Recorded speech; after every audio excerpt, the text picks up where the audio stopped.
Today we're going to take a look at two interviews with author Deborah Feldman. Deborah Feldman is the author of a book, Unorthodox, which later served to make the Netflix series, which maybe you heard of, called Unorthodox, where the Orthodox Jewish community is made to look pretty primitive.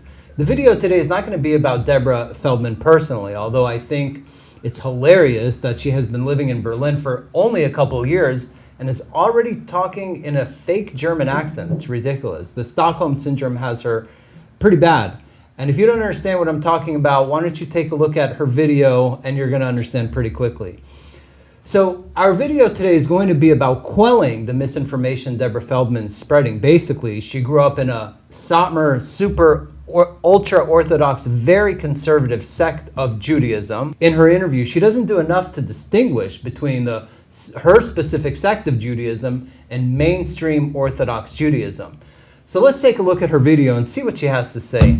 So in order to control the women, they have this intense fear, I think, of the female body and female sexuality. And so they turn this into the source of evil. They turn this into the big threat.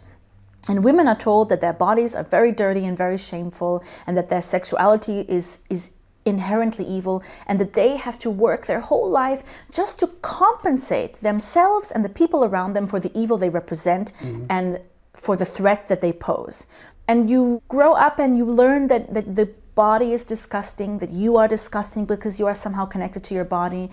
But yet you have to use your body. You have to use your body to service the community. So you're always living in this contradictory state of your body is terrible, but your body is important. The Torah worries and cares more for women than it does for men, quite frankly. When a couple gets married, the husband is obligated to sign a document for his wife where he agrees to provide her with all of her needs. It's called a ketubah. He agrees to buy her clothes, jewelry, provide her with a comfortable place to live, and put all of her needs before his own. And if he doesn't sign this document, the marriage is invalid. For example, the Torah commands the husband that if he has money to buy 2 pieces of clothing, he must spend more money on clothing for his wife than he does for himself. So you tell me, does this sound to you like a religion that doesn't care about women? According to Orthodox Judaism, a man is obligated to buy his wife jewelry or new clothes every Jewish holiday. The Orthodox religion places great importance on the husband respecting his wife in a tremendous way, treating her with respect and admiration to such an extent that the husband respects his wife that the Torah says he's going to be blessed with financial success. However, this obligation goes one way. A woman is not obligated to do all these things for her husband. The Torah encourages the wife to dress beautifully and put makeup on for her husband. You could just ask any Lubavitcher. Does this sound to you like a religion that doesn't respect and value women? Yes, the Torah requires women to dress modestly because she must keep her beauty and her body for her husband. I was 17 when my marriage was arranged, and it felt like I was killing myself because I was going directly against my will. Arranged marriages against your will, that's against the Torah and against the Jewish religion. So I'm not really sure what she's talking about. It's explicitly written in the Torah that a man cannot force a woman to marry him, to such an extent that if the woman doesn't want to marry him, the marriage ain't going to happen. Let me lay it out for you in the most simple manner I possibly can. When a boy and a girl start dating, they continue dating as much as they need to see if they are a good fit for one another. And ultimately, they see whether or not they can potentially marry each other.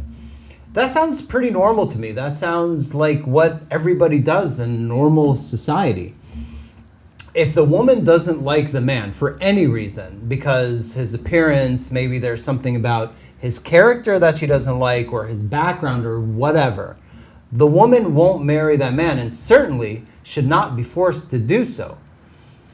She has to feel completely comfortable marrying the man she's dating without any feeling of obligation or external pressure. The things that Deborah Feldman said in her video do not represent Orthodox Judaism at all. A lot of what she said is grossly misconstrued, inaccurate, or just false. If Deborah grew up in a community where things like that happen, then her community is wrong. The fact that she grew up in such a community doesn't represent the full spectrum of Judaism. As far as I'm concerned, Deborah Feldman is a dangerous source of misinformation on a pretty vast scale.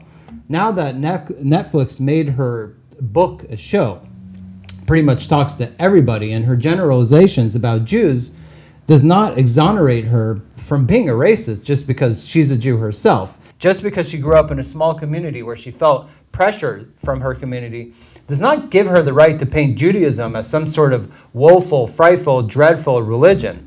The main takeaway from this, I think, that you guys should all remember is that Judaism is far from how Deborah Feldman describes it.